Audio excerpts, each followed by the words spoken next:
Merchant of Venice, adapted from The Merchant of Venice by Charles and Mary Lamb.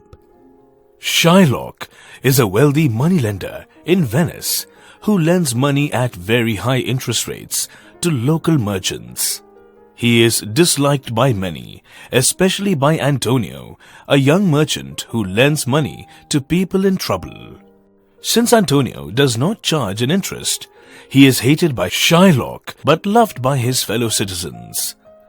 Antonio has a dear friend, Bassanio, who he has often helped by lending money. One day, Bassanio asks Antonio for a loan of 3,000 ducats to be able to marry Portia, the rich woman he loves.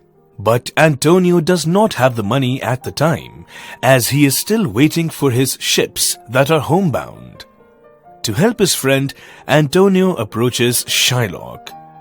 Shylock agrees to a loan without interest on the condition that Antonio signs a bond that if he fails to repay the loan by a certain date, he would have to sacrifice a pound of his flesh from any part of his body from Shylock's choosing.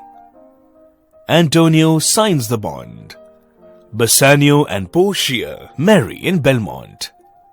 Portia gives him a ring, and he vows to never part with it. After marriage, Bassanio gets legal right to Portia's money. While in Belmont, Bassanio receives a letter from Antonio saying that his ships are lost. This means he would have to offer a pound of flesh to Shylock. Bassanio returns to Venice immediately. Shylock refuses Bassanio's money, and the case is presented before the Duke of Venice. Meanwhile, Portia decides to help Antonio. She takes advice from her relative, Bellario, a law counselor. She arrives in Venice on the day of the trial, dressed in men's clothes.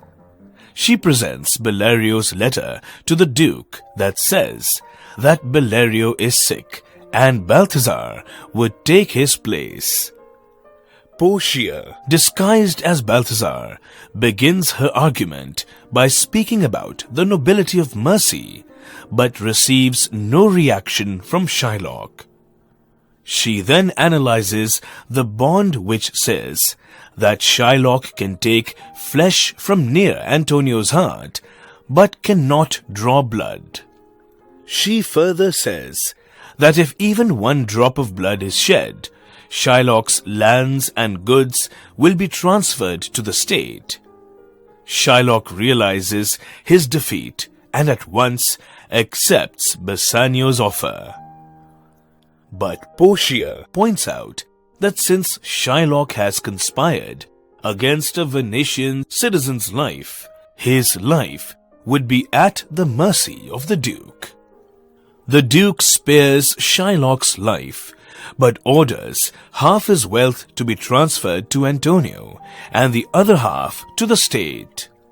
Antonio gives up his share of Shylock's wealth on the condition that the wealth be transferred to Shylock's daughter and husband after his death. The court is dismissed. Still, not recognizing Portia, Bassanio and Antonio offer her 3,000 ducats for her help.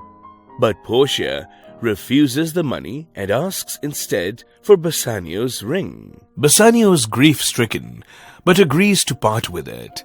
At home, Portia and Bassanio argue about the ring. Before she finally reveals that she had been disguised as Balthazar all along,